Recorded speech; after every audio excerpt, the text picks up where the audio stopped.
Elizabeth Arden has been popular in the cosmetics industry since the 1920s. The brand is highly known for its line of perfumes and cosmetics around the world. However, it seems that the brand lost its touch at some point, with revenues failing to grow and profitability slipping away. Let's dive in to see what happened. Canadian-born Florence Nightingale Graham set off to New York City in early 1900s to start a new chapter in her life. While working as a bookkeeper at Squibb Pharmaceutical, she got inspired to start her own concoctions to test her beauty product ideas. She quit her job to work at a beauty parlor to learn the ropes of the industry. She realized that the future of the cosmetics market would emerge from these salons. Clients would often walk in to get some sort of skin care.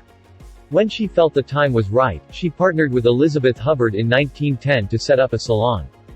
The concept was to appeal to affluent women who would not mind paying a premium.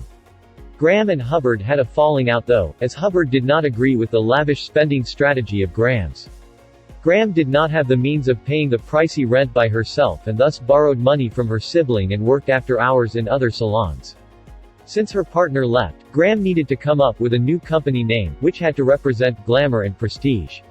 Since she liked the name of her former partner, Elizabeth, she combined it with Arden, which she found after reading a poem. Since then, Graham became known as Elizabeth Arden.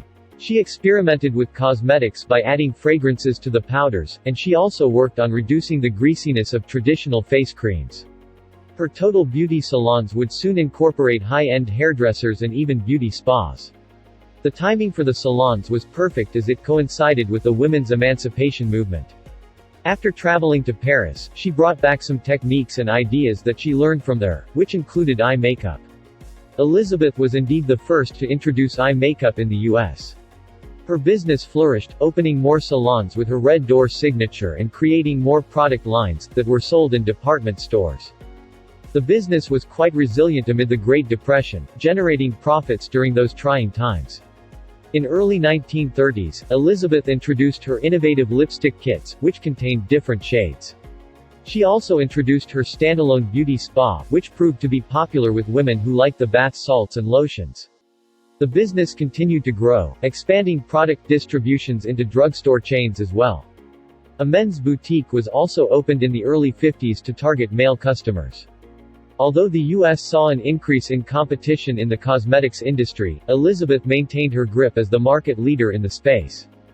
When Elizabeth passed away in the late 1960s, the business was put up for sale. It finally got bought by Eli Lilly in 1970. Eli's strategy was to cut costs and streamline procedures. In the 80s, drug companies were divesting themselves of non-pharmaceutical divisions. And as Eli Lilly's focus deepened in the pharmaceutical sector, it decided to put Elizabeth Arden for sale. Fabergé ended up buying the brand for $700 million in 1987. After only 2 years, Fabergé put up its beauty products division for sale, which included Elizabeth Arden, Brut and Aquanet. Unilever ended up buying the division for over $1.5 billion. Elizabeth Arden was cycling through CEOs during the change in ownership. What remained a focus though was the emphasis on marketing and creating new product lines. Can you believe that they were carrying out over 200 promotions per month? That seems like a lot to me. But I guess it paid off. In 1991, the brand's Elizabeth's Taylor White Diamonds became the #1 selling fragrance. At first, the brand performed well under Unilever, bolstered by the White Diamonds and Red Door perfumes. However, by mid-1990s, the company's financial health deteriorated. It seems that tough competition from existing and emerging brands took a toll on the brand. Sales slipped from a high of $1 billion, gross margins took a hit, and unsold inventory quickly became obsolete. At the time, Kim Delsing, who previously ran Unilever's Calvin Klein unit, was CEO of Elizabeth Arden. He tried turning around the brand by consolidating the U.S. operations and restructuring overseas ones. Delsing tried reigniting sales with the launch of Elizabeth Taylor's Black Pearls. However, his marketing strategy worsened the situation. The perfume was marketed to the low-end markets at J.C. Penney and Sears, which diluted the brand's prestige. Delsing was thus replaced only after a year by Peter England. Unilever believed that the financial situation would improve from there. However, it seemed that the brand could not return to profitability. Elizabeth Arden was dragging down Unilever's personal products division. Thus, the conglomerate decided to sell the struggling brand to French Fragrances in 2001, which decided to operate under Elizabeth Arden's name. As usual, I plotted some financials to get an overall picture of what was happening.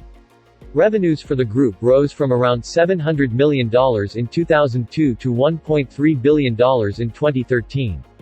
But from there, things went downhill. They implemented a performance improvement plan which only aggravated things. Changes in pricing and distribution strategies, along with the discontinuation of some products called for asset impairment charges, writing down inventory and paying millions in severance packages. Just as an example, the company took over $40 million in impairment charges related to writing off the Justin Bieber and Nicki Minaj licenses. The improvement plan did not have the intended effects. The company engaged an investment bank to explore strategic alternatives. One of the options included the sale of the company. Consumer spending on beauty products was dampened and deep discounting of products eroded profit margins. At some point, LG was even considering buying the brand, but that never went through. The company was finally bought by Revlon for $870 million in 2016. Revlon quickly streamlined Elizabeth Arden's operations by embarking in a restructuring program involving layoffs at a global level. The goal was to achieve some sort of synergy with the integration of operations. Performance seems to have picked up again at Elizabeth Arden, but it's nowhere near its pre-2014 levels. Are you a fan of Elizabeth Arden? Would you consider buying their products for your significant other?